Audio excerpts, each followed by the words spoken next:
સૌને મારા જય માતાજી. ચંદ્રસિંહજી બાડવા સ્ટડી સર્કલના 51મા સત્કાર સમારોહના મંચ ઉપર બિરાજમાન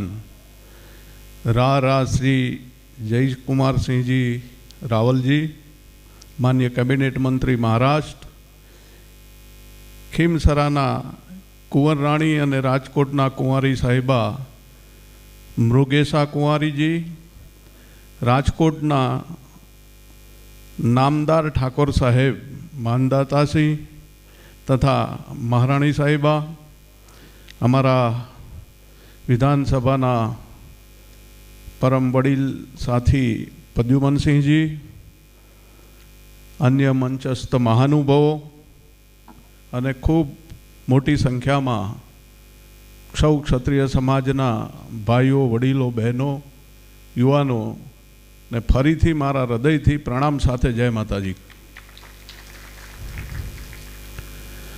આમ તો આ સત્કાર સમારંભ અને આપની જે સમાજની એક્ટિવિટી રાજકોટની જોઈને ખરેખર ખૂબ આનંદ થયો, ખુશી થઈ. કારણ કે આટલી ઘણી બધી સારી સેવાકીય પ્રવૃત્તિ આપણા સમાજની અંદર થઈ રહી છે ને આપણા સમાજના લોકોને, યુવાનો અને સન્માનિત કરીને, પ્રોત્સાહિત કરીને બીજા યુવાનોને અને બીજા દીકરી બાનો પણ આ કાર્ય અને ભણવાની ધગશથી પોતે પણ સન્માનિત થાય એવો આજનો આ સરસ મજાનો કાર્યક્રમ જોઈને ખરેખર ખુશી થઈ. આમ તો અમારા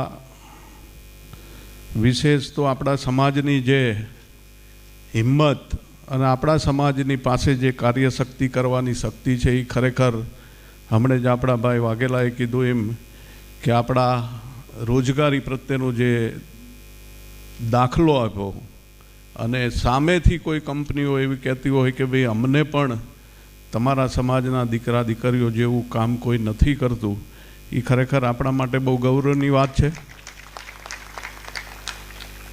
હું જ્યાંથી ધારાસભ્ય છું ત્યાંથી અમારી વિધાનસભાની અંદર એજ્યુકેશનનું હબ વાઘોડિયા ગણાય. પારુલ યુનિવર્સિટી, ધીરજ, બધી 5 યુનિવર્સિટી અને ઇન્ડસ્ટ્રીયલ એરિયા છે.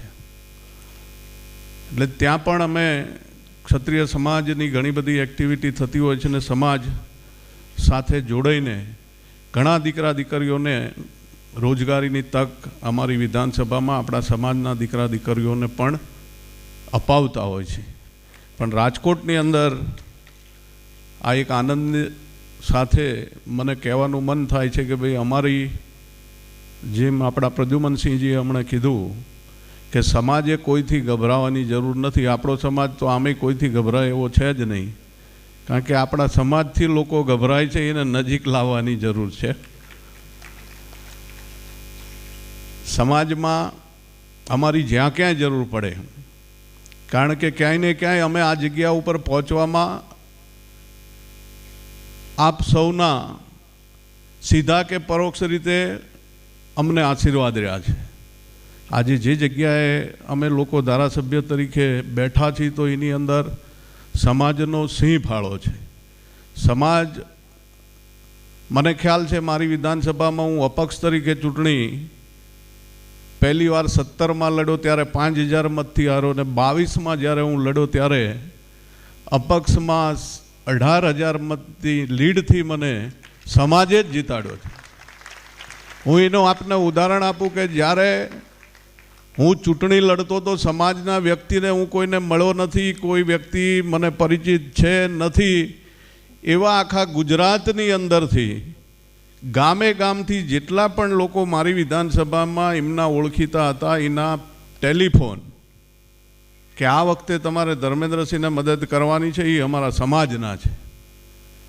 વિધાનસભાનું ઇલેક્શન જીત્યા પછી ઘણા લોકો મળ્યા ને એમને મને કીધું કે કોઈનો રાજકોટથી, કોઈ કચ્છમાં, કોઈ ભાવનગર, આખા ગુજરાતની અંદર અલગ અલગ જગ્યાએથી ક્ષત્રિય સમાજના લોકોએ પોતે ઘણા મિત્રો તો ત્યાં પણ આવ્યા હતા મારા પ્રચારમાં, અને જે લોકો નથી આવી શક્યા એ લોકોએ સોશિયલ મીડિયા, ટેલિફોનિક દરેક રીતે મને જીતાડવામાં મદદ કરી છે, એટલે ક્ષત્રિય સમાજનો હું ઋણી છું અને હૃદયથી આભાર માનું છું. અને સમાજ માટે અમારી જ્યાં કંઈ જે કોઈ રીતની જરૂરિયાત પડે એમાં હું હંમેશા સમાજની સાથે જ છું. અમે ત્યાં પણ સામાજિક એક્ટિવિટી કરતા હોય છીએ અને સૌરાષ્ટ્ર અને એમાં પણ આપણા માનદાતાશ્રી રાજા સાહેબનો હૃદયથી આભાર માનું છું કે પોતે પણ સમાજની આટલી ચિંતા કરીને સમાજના પ્રમુખ તરીકે આજે એમને આયોજન કર્યું છે અને જે રીતની વ્યવસ્થા અને જે રીતનો સમાજ માટે રસ લઈ રહ્યા છે એ ખરેખર ખૂબ ખૂબ હૃદયથી એમને અભિનંદન આપું છું. સાથે આજની જરૂરિયાત છે સમાજમાં એજ્યુકેશન.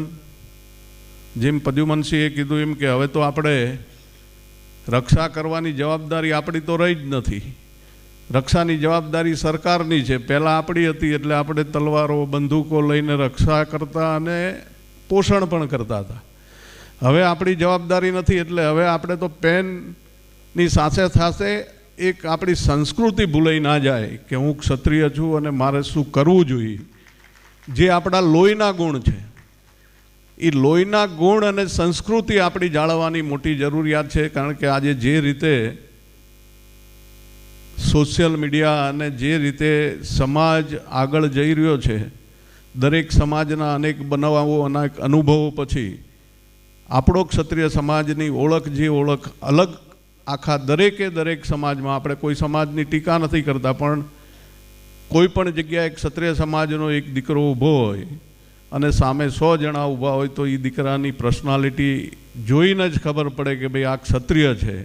એટલે આપણે આ જે ક્ષત્રિય છીએ અને આપણી જે અલગ ઓળખ છે, આપણા જે સંસ્કારો છે એ આ એજ્યુકેશનની દોડની અંદર ભૂલી ના જવાય એની ખાસ આપણે વડીલોએ માતાઓએ ચિંતા કરવાની છે કે આપણું બાળક આપણી સંસ્કૃતિ ના ભૂલે, એને ભણાવો ગણાવો ને ખૂબ આગળ વધારો. પણ સાથે સાથે આપણે ક્ષત્રિય છીએ તો આપણું ક્ષત્રિયનું જે કર્તવ્ય છે એ પણ આપણે જાળવી રાખવું પડશે. આજે જે કંઈ દીકરા દીકરીઓને તેજસ્વી તારલાઓ અહીંયા સન્માન કરવાનું છે એમને હું હૃદયથી ખૂબ ખૂબ અભિનંદન આપું છું. આપ અહીંયાથી સારું ભણી સારા માર્ક્સ મેળવીને ખૂબ ક્ષત્રિય સમાજનું નામ આગળ વધારો. સાથે સાથે જ્યાં ક્યાંય અમારી જરૂર પડે ત્યાં અમને હંમેશા ભાઈ તરીકે યાદ કરજો. અમે હંમેશા સમાજની સાથે છીએ અને રહેવાના છીએ. વિશેષ ના કહેતા મને અહીંયા બોલાયો, મારું સન્માન કર્યું એ બદલ હૃદયથી હું આ યુવા ટીમનો આભાર વ્યક્ત કરું છું, સમાજનો આભાર વ્યક્ત કરું છું. અને યુવા ટીમ આવું ને આવું સારું કાર્ય કરતા રહે એવી આજના દિવસે શુભેચ્છાઓ પાઠવું છું. જય માતાજી, ભારત માતા કી જય.